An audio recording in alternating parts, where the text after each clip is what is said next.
Assalamualaikum warahmatullahi wabarakatuh. Salam Sobat Akademika Unhas. Senang sekali saya Andi Putri Najwa dapat menyapa Anda kembali. Mendengar cerita para tokoh Unhas Figur. Universitas Hasanuddin banyak mencetak alumni-alumni luar biasa. Salah satunya hari ini sudah bergabung bersama kami Bapak Insinyur Bahtiar Manajeng SP. Selamat siang Bapak. Selamat siang Mbak Najwa. Gimana kabar hari ini? Alhamdulillah luar biasa. Luar biasa Pak ya? Luar biasa. Oke Pak, mungkin kita mulai saja. Seperti kita ketahui Bapak merupakan salah satu alumni membanggakan dari Universitas Hasanuddin. Amin, semoga. Luar biasa, Masya Allah. Selanjutnya sebenarnya boleh Bapak ceritakan kepada Sobat Akademika Unhas sebenarnya bagaimana perjalanan memulai awal masuk di Universitas Hasanuddin? Oh iya, saya karena lahir di daerah terpencil, sebuah pesisir di Luwu Raya di Luwu Utara, tentu cara berpikirnya pun sangat dipengaruhi oleh lingkungan saya. Waktu saya tamat SMA, anak-anak yang seumuran waktu itu, umuran dengan saya waktu itu, semuanya ingin membantu orang tua mereka bertani, karena pas momen waktu itu lagi boomingnya jeruk siam malangke. Nah, dengan petani tanam jeruk siam waktu itu mereka bisa hidup ya bukan sejahtera, tetapi kalau mau beli motor, anak-anak muda biasanya kayak gitu. Kalau mau beli motor bisa dengan hasil kebun. Nah, waktu itu malah waktu tamat SMA saya tidak mau kuliah sebenarnya. Pengen pelihara kebun. Setelah itu beli motor Ninja warna hijau, mimpinya. Pada saat itu hanya itu pikiran? Hanya itu, nggak ada pikiran lain. Lalu sebenarnya apa? Lalu kenapa bisa akhirnya untuk kuliah di Universitas Hasanuddin? Alasan? Nah, saya harus berterima kasih ke orang tua saya. Bapak saya tidak ada sekolahnya, tamat SMP pun enggak. Tetapi beliau punya mindset pendidikan yang lumayan bagus menurut saya. Dia paksa saya harus kuliah. Dia sampaikan, kamu nggak boleh sebodoh saya. Kamu harus sekolah tinggi-tinggi. Kalau mau lebih baik kehidupannya dari saya, kamu harus sekolah, harus kuliah. Kamu harus kuliah pokoknya. Dan itu dibantu sama ada keluarga satu yang sarjana menyampaikan harus kuliah. Yakin deh dengan pendidikan kamu bisa hidup lebih baik. Nah, waktu itu. Lalu dari Luwu Utara berangkat ke Makassar. Betul. Berkuliah di Universitas Dan Hasanuddin. itu perjuangannya tidak mudah. Boleh sama diceritakan sekarang. Kepada Sobat Akademika Unhas. Betul. Kalau dulu itu kalau saya harus ke Makassar karena daerah pesisir, akses ke darat ke ibu kota ke Masamba itu jalannya hanya 40 km tapi bisa ditempuh 4 sampai 8 jam karena jalannya rusak. Jadi saya harus dari kampung naik perahu ke Kota Palopo itu kurang lebih 3-4 jam, baru dari Kota Palopo ke Makassar naik bus. Luar biasa. Jadi kalau saya mau, dulu kan nggak ada handphone. Kalau mau minta uang, kirim surat. Jadi sangat susah, akses komunikasi, akses transportasi sangat terbatas. Tapi alhamdulillah bisa saya selesaikan di Unhas dengan perjuangan orang tua saya dengan berdarah-darah. Karena orang tua saya tidak malu menyebut petani miskin. Jadi saya 5 bersaudara, hanya satu yang bisa sarjana karena persoalan biaya. Nah, masih mencari dengan di Universitas Hasanuddin. Boleh diceritakan kegiatan selama menjadi mahasiswa sendiri, Pak? Iya.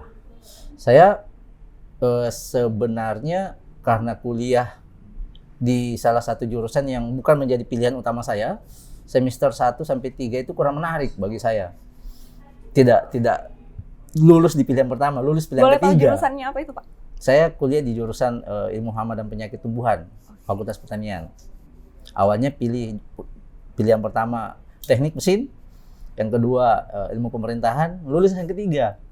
Tapi setelah bertemu dengan HMI, Himpunan Mahasiswa Islam, itu yang membuat banyak perubahan di diri saya.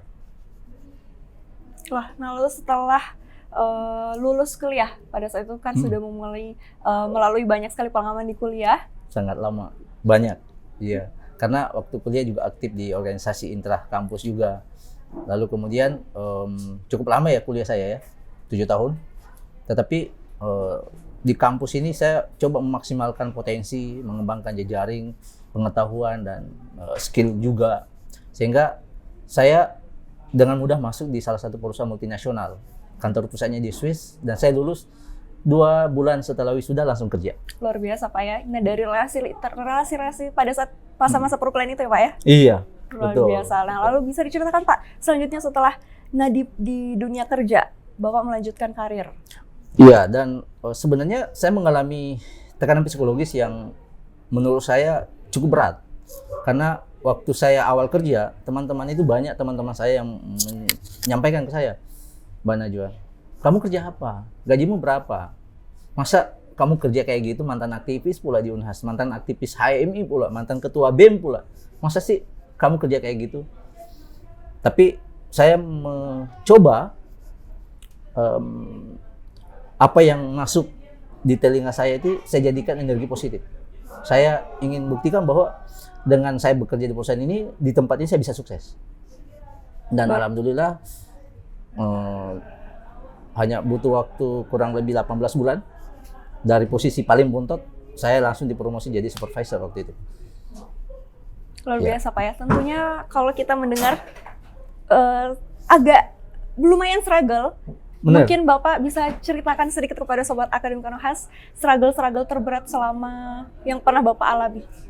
Ya, sebenarnya gini, kalau aktivitas saya selama ini kan saat ini selain kerja di perusahaan multinasional, saya juga merintis beberapa usaha, terutama di bidang pertanian, agropreneur gitu.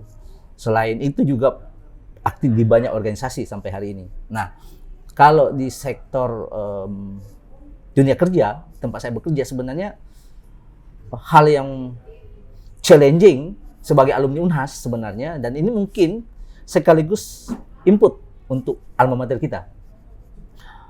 Kelemahan kita, termasuk pribadi saya ini adalah di English capability. Jadi karena perusahaan saya multinasional, ya, tentu kapasitas bahasa Inggris ini harus kita punya sebenarnya. Nah, saya sudah beberapa kali diajak di kantor pusat di Jakarta untuk berkarir. Cuman saya kurang pede karena bahasa Inggris saya bisa tapi belum maksimal. Jadi ini yang saya rasa menghambat saya, salah satu. Sehingga saya selalu di banyak kesempatan saya ketemu dengan Civitas Akademika Unhas, bahasa Inggris ini untuk alumni kita perlu dimaksimalkan. Beda dengan beberapa universitas di Pulau Jawa yang besar. Alumni-alumni mereka sudah hebat bahasa Inggris dan itu kita kalah di sana. Kalau hal yang lain sih saya kira leadership, komunikasi kita nggak kalah juga. Cuman di situ saja. Kemudian kalau di usaha sebenarnya struggle yang paling berat pada saat pandemi gitu. Tekanannya luar biasa di beberapa unit usaha yang saya bangun. Ada yang jatuh, ada juga yang bertahan, ada yang eksis sampai hari ini, ada yang seperti itu.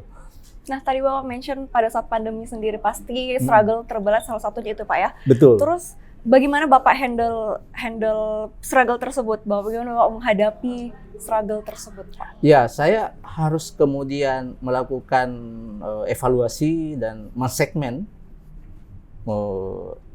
dari sisi usaha saya yang bisa saya pertahankan, kemudian yang tidak bisa lagi saya pertahankan, saya off dulu, lalu kemudian saya fokus di usaha yang bisa yang bisa saya lanjutkan untuk tetap bisa berproduksi, bisa menghasilkan cuan. Betul sekali, luar biasa Pak. Itu. Nah kita mendengar banyak kegiatan dari seorang Pak Bahtiar sendiri. Bagaimana dengan banyaknya kegiatan, bagaimana Bapak memanage semua itu Pak? Bagaimana dapat memposisikannya masing-masing sesuai dengan porsinya dan menjalankan semuanya dengan baik? Ya, saya kira disinilah kuncinya seorang leadership, kemampuan kepemimpinan kita memanage waktu. Time management harus kita punya. Karena bagaimanapun banyaknya pekerjaan, aktivitas, kalau kita punya time management, kita tahu yang mana prioritas, yang mana enggak, itu semuanya bisa jalan. Yang parah kalau kita tidak punya priority dalam beraktivitas, tidak punya time management. Betul, time management Pak ya. Iya. Nah, kita melihat banyaknya kegiatan-kegiatan di luar nih Pak. Pasti kalau kita lihat, waduh sibuk banget nih.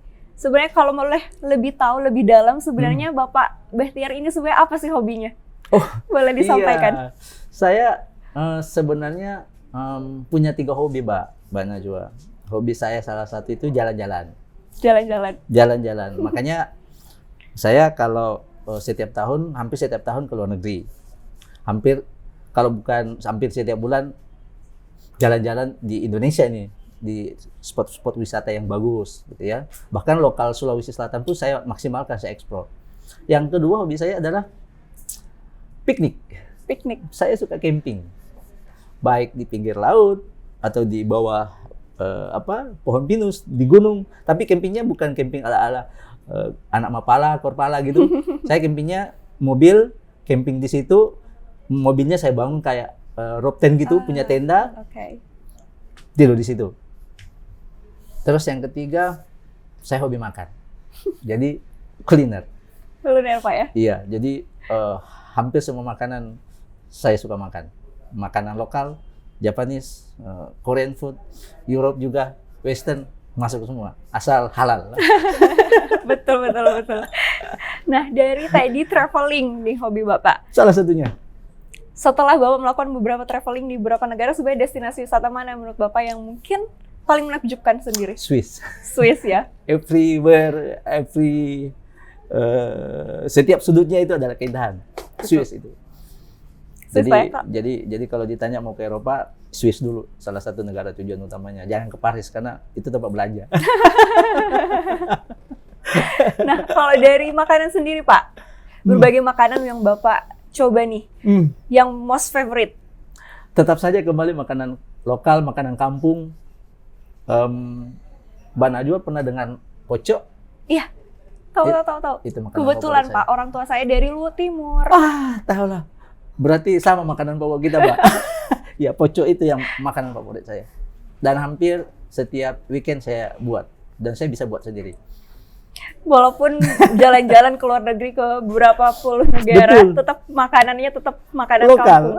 Karena lidahnya nggak bisa bohong Pak ya. Tetap makanan kampung. Nah Pak, mungkin bisa nih, tadi kita bahas lagi tentang kesuksesan Bapak nih. Mungkin kiat-kiat yang bisa Bapak sampaikan kepada Sobat Akademika Unhas, Oke. agar Sobat Akademika Unhas juga mungkin bisa menjadi role model dari Bapak Bahtiar sendiri. Iya, kalau saya kiat-kiat sukses cukup 3 kunci saja. 1, kita harus punya knowledge yang hebat. Kita harus jadi orang yang smart, orang yang cerdas. Berarti harus banyak belajar, banyak membaca. Ya. Betul. Yang kedua, kita harus punya skill. Tidak perlu banyak skillnya. Apa yang kita geluti, kita harus benar-benar expert, profesional, kuasai bidang itu. Kalau saya sekarang bergelut di sektor pertanian, terutama untuk komoditi jagung, saya insya Allah expert di bidang itu. Sehingga banyak juga penawaran dari perusahaan lain pindah ke sana, diajari mitra bisnis, bikin usaha di bidang itu. Karena mungkin saya dianggap salah satu orang yang expert di bidang jagung. Ya. Yang terakhir, yang ketiga adalah attitude. Kita punya pengetahuan yang bagus, hebat, cerdas. Kita punya skill yang hebat, kuasai bidang kita, tapi tidak jujur, tidak punya semangat etos kerja yang bagus, ya, tidak punya kepemimpinan yang bagus, etikanya nggak ada, nggak bisa sukses. Dan itu salah satu yang terpenting, attitude. Luar biasa Pak. Mungkin Ya. sebelum kita menutup perbincangan hari ini, bisa memberikan closing statement kepada Sobat Akademika Unhas. Oke, terima kasih. Saya kira saya mengajak untuk teman-teman milenial, Gen Z, untuk jangan antri menjadi PNS. Karena di sektor pertanian yang hari ini saya geluti punya potensi untuk bisa membuat kita sejahtera. Maka saya mengajak untuk menjadikan lahan-lahan pertanian kita, lahan-lahan pertanian di kampung kita, kalau kita orang kampung, untuk dijadikan lahan-lahan potensial. Karena sektor pertanian bisa membuat kita sejahtera dan bisa membawa Indonesia tumbuh lebih cepat. Terima kasih. Terima kasih banyak Bapak atas waktunya. Terima kasih. Baik Sobat Akademika Unhas, demikianlah perbincangan kita pada hari ini. Semoga dapat menjadi motivasi bagi kita semua bahwasannya Attitude adalah yang terpenting apabila kita ingin menjadi sukses. Saya Andi Putri Najwa mewakili kru yang bertugas pamit undur diri dan sampai jumpa.